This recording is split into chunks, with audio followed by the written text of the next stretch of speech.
बहुत पुरानी बात है। हिमालय में प्रसिद्ध मानस नाम की एक झील थी। वहाँ पर कई पशु पक्षियों के साथ हंसों का एक झुंड भी रहता था। उनमें से दो हंस बहुत ही आकर्षक थे और दोनों ही देखने में एक जैसे लगते थे। लेकिन उनमें से एक राजा था और दूसरा सेनापति।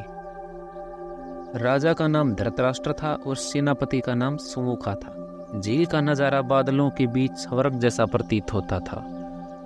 उन समय झील और उसमें रहने वाले हंसों की प्रसिद्धि वहां आने वाले पर्यटकों के साथ देश विदेश में फैल गई थी।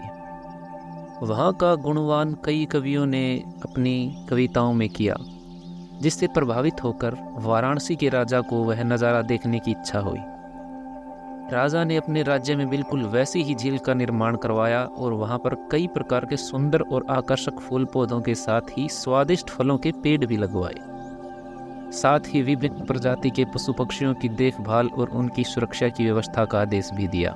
वाराणसी का यह सरोवर स्वर्ग से भी सुंदर था, लेकिन राजा के मन में अभी उन दो हंसों को देखने की इच्छा थी जो मानस सरोवर में रहते थे। एक दिन मानस सरोवर के अन्य हंसों ने राजा के सामने वाराणसी के सरोवर जाने की प्रकट की इच्छा।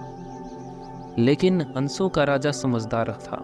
वह जानता था कि अगर वो वहां गए तो रोज उन्हें पकड़ लेगा, राजा उन्हें पकड़ लेगा। उसने सभी हंसों को वाराणसी जाने से मना किया, लेकिन वो नहीं माने। तब राजा और सेनापति के साथ सभी हंस वाराणसी की ओर उड़ चले।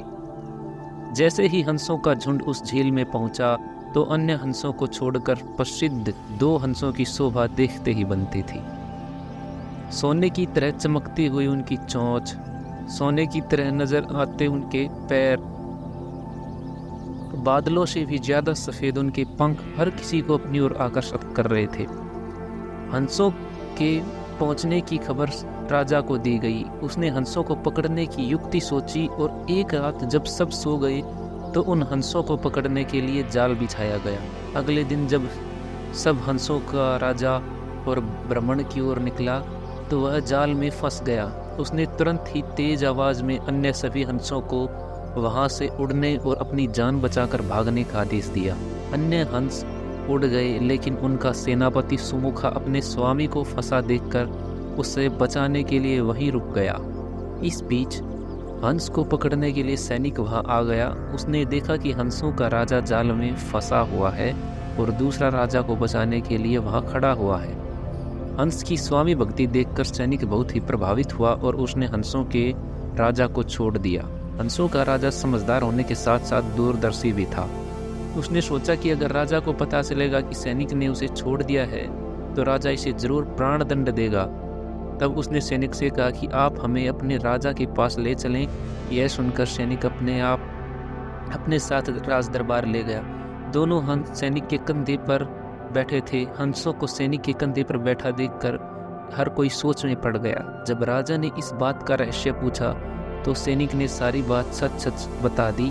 सैनिक की बात सुनकर राजा के साथ ही दरबार उनके साहस और सेनापति की स्वामी भक्ति पर हैरान रह गया। सभी के मन में उनके लिए प्रेम जाग उठा। राजा ने सैनिक को माफ कर दिया और दोनों हंसों को आदर के साथ कुछ दिनों के ठहरने के लिए निवेदन किया।